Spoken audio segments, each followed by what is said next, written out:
జాకన్నా అసలు బాగాలేదు, కంప్లీట్గా డిసప్పాయింటెడ్ అసలు. ఎందుకని ఎందుకు ఫిట్ అవ్వలేదు మన హీరోకి స్టోరీ? అంటే హీరో కంటే తను ఇంకా టిల్లు ఆ క్యారెక్టర్ ఉండిపోయి యాక్ట్ చేస్తున్నాడు అనిపించింది తప్ప ఇక్కడ కొత్తగా అనిపించలేదు. ఒక స్పై మూవీ కావాల్సిన ఒక సీరియస్నెస్గా అయితే లేదు.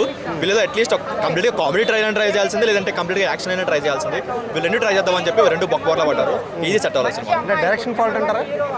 100% కంటెంట్ లేదు అండ్ డైరెక్షన్ ఫాల్ట్ రెండు. అసలు కంప్లీట్గా ఏ ఒక్క పాజిటివ్ కూడా లేదు, ఏ డిపార్ట్మెంట్ కూడా పాజిటివ్ లేదు. ఓన్లీ డైరెక్షన్ అనే కాదు, ఏ డిపార్ట్మెంట్ కూడా చేయలేదు. అందరూ డిజాస్టర్. కామెడీ చేయడానికి ట్రై చేస్తే ఫ్లాప్ అయిందంటారా సినిమా? రెండు అట్లీస్ట్ కామెడీ వైజ్ గా ఆడే సినిమాలు కూడా చాలా ఉన్నాయి. ఒక రా మూవీస్ లో అట్లీస్ట్ అలానే ట్రై చేస్తుంది కంప్లీట్ గా. అది కాకుండా ఇది కాకుండా రెండు మిక్స్ చేద్దామని ట్రై చేసి కమర్షియల్ ఎలిమెంట్స్ యాడ్ చేసేసి కంప్లీట్ రచ్చ చేసి మొత్తం కంప్లీట్ డిజాస్టర్ అయితే. సీరియస్ స్టోరీ బాగుందా? పోనీ స్టోరీ బాగుంది, పేపర్ మీద బాగుంది, దాన్ని ఇంకొంచెం ఇంప్రూవ్ చేసుకోవాల్సింది. కానీ అది స్క్రీన్ మీదకి వచ్చేసరికి కంప్లీట్గా ఎక్కడ కొత్తగా అనిపించలేదు. సెకండ్ హాఫ్ కంప్లీట్గా అసలు ఏం స్టోరీ చెప్పుకోవడం కూడా స్టోరీ ఏం లేదు. ఇప్పుడు మీకు స్టోరీ చెప్పాలనేసి సెకండ్ హాఫ్ ఏం లేదు స్టోరీ. వాళ్ళు ఏదో తీయాలని తీసారు తప్ప. డైరెక్టర్ కన్ఫ్యూజన్ లో ఉన్నాడంటారా కొంచెం? ఆడియన్స్ 100% ఆయన స్ట్రాంగ్ జోన్ ఏదో ఉందో అందులో ఉండి తీసుకుంటే మేబీ అట్లీస్ట్ ఒక యావరేజ్ బొమ్మని వచ్చేది. కానీ తన కంఫర్ట్ జోన్ బయటకు వచ్చి కొత్తగా ట్రై చేద్దామన్న ఒక ట్రై అయితే చేశారు. అది complete disaster. Plus points minus points అంటే ఏంటో చెప్తారండి? ప్లస్ పాయింట్స్ అంటే ఓన్లీ సిద్ధు యాక్టింగ్ అని, అది యాక్టింగ్ తప్ప ఇంకే పాజిటివ్ కూడా సినిమాలు లేదు. అన్ని నెగిటివ్స్. స్టోరీ అయినా, స్క్రీన్ పై అయినా, లేదంటే సాంగ్స్ అయినా, బీజిఎం అయినా సరే, లేదంటే విజువల్స్ అయినా సరే, అన్ని నెగిటివ్. ఒక నేపల్ ఎపిసోడ్స్ కొంచెం అది కొంచెం బాగుంది. కానీ ఫస్ట్ హాఫ్లో వచ్చే ప్రతి సీన్ కూడా ఏంటంటే బ్యాక్గ్రౌండ్ ఒక బ్లర్ చేసి చూడడానికి అంత నీట్గా అనిపించలేదు ఎక్కడ ఫస్ట్ హాఫ్. సో ఓవరాల్గా రేటింగ్ ఎంత ఇస్తారు అయితే? 2 ఇవ్వచ్చు. ఏంటి ఎలా ఉంది సినిమా? సినిమా దెంగబెట్టారు. సినిమా దెంగబెట్టారు. ఏంటి ఎందుకని? అంటే ఫిట్ ఎందుకని అంటే సింపుల్గా చెప్తాను నేను, ఇంత పెద్ద గొద్దు. కత్తి లాంటి అమ్మాయి, కత్తి లాంటి అబ్బాయి, ఇద్దరికి పెళ్లి చేసాం, శోభనం గదిలో పంపిస్తాం. అది లేకపోతే ఏమవుతుంది? అంటే మెయిన్ అది లేదా సినిమాకి? అది మంచి హీరో, ఇట్టు కొట్టిన హీరోయిన్ అమ్మాయి అయితే హిందీ వాళ్ళకంటే, ఇంగ్లీష్ వాళ్ళకంటే, తమిళ వాళ్ళకంటే, మలయాళం వాళ్ళకంటే, కన్నడ వాళ్ళకంటే మన తెలుగు అమ్మాయి వైష్ణవి చైతన్య చాలా అందంగా ఉంది. ఆ అమ్మాయి వల్ల ఎలాంటి ప్రాబ్లం లేదు, అందంగా కనిపించింది. ఆ అమ్మాయి కనిపించినప్పుడల్లా పర్వాలేదు, నా 300కు తగ్గింది, సాటిస్ఫై అనుకున్నా. అమ్మాయి మళ్ళీ కనిపించకుండా పోయినప్పుడల్లా జెండు బాంబు తెచ్చుకుంటే బాగుంటారు నాయన, రుద్దుకుందాం అనిపించింది. నీ సినిమాకి వ్యతిరేకం కాదు, స్టోరీ హీరోకు వ్యతిరేకం కాదు, కానీ ఎంచుకున్న స్టోరీ ప్రాబ్లం ఉంది. మనం ఎందుకంటే నేను మందలిస్తున్నా, నేను కూడా సినిమా వాడిని, రాబోయే రోజులలో కాబోయే హీరోయిన్, వాళ్ళ సపోర్ట్ కూడా నాకు కావాలి. కానీ ఒక అమ్మ, ఒక అయ్య, అబ్బాయి 100కు 100 తెచ్చుకోకపోయినా 60-70 అన్న తెచ్చుకోవాలనే కోరిక ఉంటుంది. వాడు 20-30 తెచ్చుకున్న తర్వాత మనం మందు లేకపోతే వాడు ఖరాబ్ అయిపోతాడు. అందుగురించి సిద్ధు అనే వ్యక్తి ఒక స్థాయిలో నిలబడ్డాడు.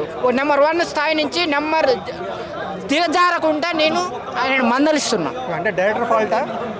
స్టోరీ అది డైరెక్టర్ది కాదు, హీరోది కాదు, హీరోయిన్ది కాదు, స్టోరీ ప్రాబ్లం ఉంది.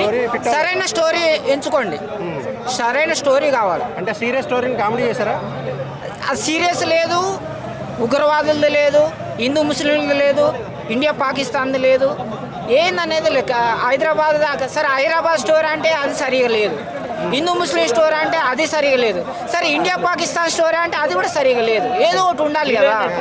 ఇప్పుడు మనము ఉగాది పచ్చడి తెచ్చుకుంటాం, అందులో తీపి, చేదు, ఒగరు, అది మన్ను మశానా వేసినా కానీ అమృతంగా ఉంటుంది, అవునా? ఎంత హ్యాపీగా ఉంటుంది, అట్లనే ఉండాలి కదా. సో ఓవరాల్గా రేటింగ్ ఎంత ఇస్తారు? ఏ రేటింగ్ నా బంద దానికి అంతేనా? Okay, thank you. ఎలా ఉంది సినిమా? సినిమా ఈ సబ్జెక్ట్ వేరు, జొన్నలగడ్డ క్యారెక్టర్ వేరు.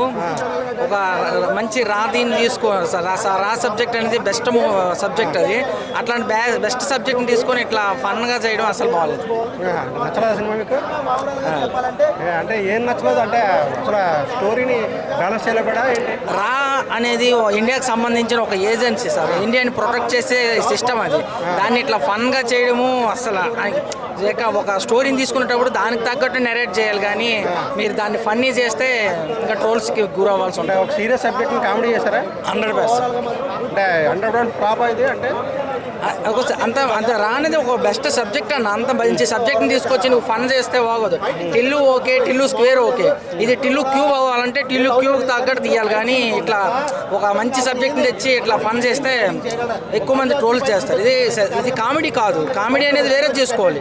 రా సబ్జెక్ట్ని కామెడీ చేయకూడదు. రేటింగ్ ఎంత ఇస్తారు? దీనికి రేటింగ్ లేదు.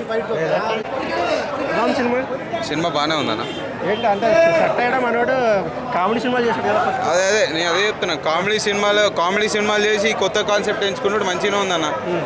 కాన్సెప్ట్ అంటే ప్రతి హీరో ఒక్కొక్క కొత్త క్యారెక్టరేషన్ చేయాలా, చేసింది కాబట్టి ఈ కొత్త కాన్సెప్ట్లో నాకు చాలా మంచిగా అనిపించింది.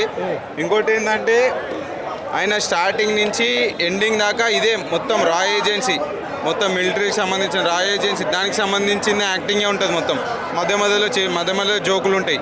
మన డీజేటీలో లాగా మధ్య మధ్యలో జోకులు ఉంటాయి. చాలా జోకులు ఉన్నాయి, ఎంటర్టైన్మెంట్ ఉంది, అన్నీ ఉన్నాయి. కానీ బోర్ కొట్టకుండా వన్ టైం చూడొచ్చు, ఇంకోసారి సెకండ్ టైం కూడా చూడవచ్చు. బోర్ కొట్టకుండా అయితే వాచబుల్ చేయొచ్చు సినిమా. సాంగ్స్ ఒకటే డిసప్పాయింట్ చేసినాయి సినిమాలో.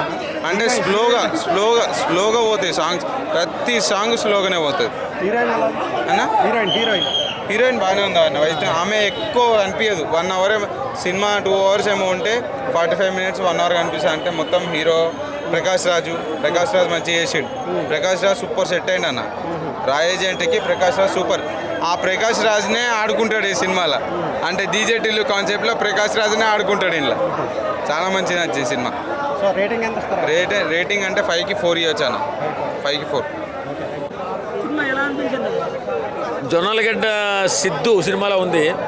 చాలా కామెడీగా, ఫన్నీగా, రొమాన్స్గా, ఉత్కంఠభరితంగా ఉంది సినిమా. బొమ్మరిల్లి భాస్కర్ గారు డైరెక్షన్ గురించి ఎవరికి చెప్పాల్సిన అవసరం లేదు. చాలా అద్భుతంగా చేశారు. ఆయన డైరెక్షన్ బాగుంది. సినిమా మాత్రం సూపర్ డూపర్ హిట్. నిజంగా చాలా బాగుందండి. అదే సమాజానికి మెసేజ్ కూడా ఉంది. అంటే ఆయన సినిమాలు కానీ డిఫరెంట్ కదా, ఆయనంతా వేరే ట్రెండ్ అవుతుంది కదా. అదే లేదు, కొంచెం అంటే వేరేగా ఉంటుంది కదా. దీన్ని మరే బ్యాలెన్స్ చేశారా దాన్ని? ఖచ్చితంగా బ్యాలెన్స్ చేశారండి ఆయన. లవ్ అండ్ ఎమోషన్ కూడా ఉంది ఇందులో. తర్వాత క్లైమాక్స్ మాత్రం అసలు మనం ఊహించలేము అనమాట. అంత బాగుంటుంది క్లైమాక్స్. ఆయన కామెడీ సినిమాలు కదా, టిల్లు స్క్వేర్ అయ్యి చేశారు. దీంట్లో ఫిట్ అయ్యారా బాగా? బ్రహ్మాండంగా ఫిట్ అయ్యారండి. సినిమా సిద్ధు జొన్నలగడ్డ గారు మంచి యాక్టరు. చాలా బాగుంది సినిమా. ప్రకాష్ రాజ్ గారు ఎలా చేశారు? ఏది ప్రకాష్ రాజ్ యాక్టింగ్ మనకు తెలియదే ఉంది. బ్రహ్మాండంగా చేశారు ఆయన కూడా. ఆయన మీద ఆయన షటర్లు వేసుకున్నాడంట. అలాగే వేసుకుంటారు మరి. పవన్ కళ్యాణ్ గారి విషయంలోనేనా? అలాంటిది ఏం లేవండి ఇందులో. అలాంటివి చేసేంత దమ్ము ప్రకాష్ రాజ్కి ఉంటుందా? Okay, thank you. సినిమా ఓవరాల్గా సూపర్ హిట్. బాగుంది.